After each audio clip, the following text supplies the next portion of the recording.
वो आपकी खिदमत में पेश कर देता हूँ। पहली बात तो ये कि पिछले साल हमारा जो इन्फ्लेशन था, जो फिस्कल ईयर ख़त्म हुआ है, हेडलाइन इन्फ्लेशन एवरेज जो है वो 4.5% रहा, जो कि हमारे जो रेंज है जो हमने डिसाइड की हुई थी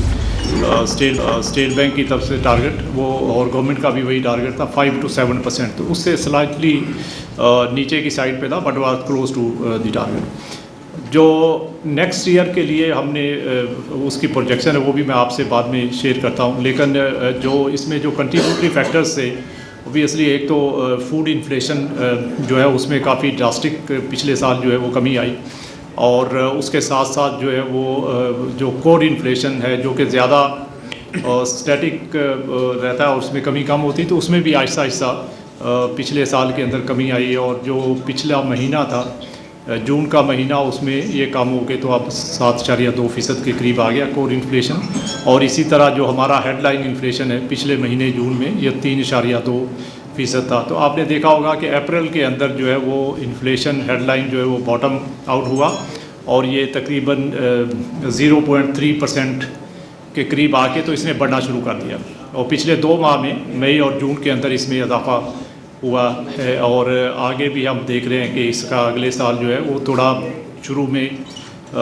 कम इजाफा है, उससे आगे थोड़ा ज़्यादा इजाफा है, बट इसका नॉर्मल जो स्टांस है हमारा वो वही रहेगा। और इसके साथ साथ जो हम देख रहे हैं कि चूँकि एनर्जी प्राइसेस अभी रिसेंटली कुछ उसमें एडजस्टमेंट्स हुई हैं, और आगे चल के बेस इफ़ेक्ट जो है वो उसका भी वो फेवरेबल नहीं रहेगा, तो उसका भी इम्पेक्ट जो है वो नेक्स्ट ईयर में आएगा। तो इस सब चीज़ों को देखते हुए कमेटी ने ये डिसाइड किया, और उसके अलावा बाकी के जो हमारे इंडिकेटर्स हैं जिसमें ख़ासकर जो है वो एक्सटर्नल अकाउंट की हमारी सिचुएशन है उसको भी रिव्यू किया, और उसके बेस पे कमेटी ने डिसाइड किया कि हम जो है वो इस साल का इस कमेटी में इन्फ्लेशन इसका जो रेट है वो उसको मेंटेन रखें।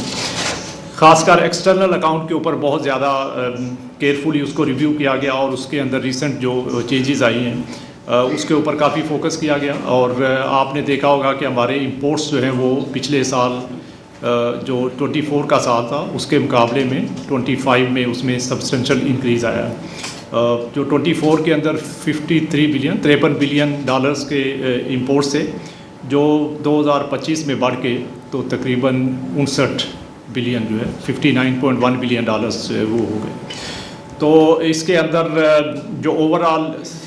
इंक्रीज़ था वो तकरीबन 11% के करीब था, 11.1%। लेकिन ज़्यादा जो इसमें देखने की बात है कि नॉन ऑयल इंपोर्ट्स में कैसे उसमें चेंज आया, तो नॉन ऑयल इंपोर्ट्स जो हैं वो 16% से बढ़े हैं, और ये इस चीज़ को भी इंडिकेट करता है कि हमारे जो इंपोर्ट्स हैं उसमें एक ब्रॉड बेस्ड ग्रोथ हुई है, और साथ में इकनॉमिक एक्टिविटी ने चूँकि पिकअप करना शुरू किया है, तो उसमें अदर देन ऑयल इंपोर्ट्स जो है वो भी काफ़ी सब्सटेंशियल इंक्रीज़ आया है। और साथ साथ जो है वो हमारे जो दूसरे करंट अकाउंट के हमारे कंपोनेंट्स हैं जिसमें रेमिटेंसेस हैं,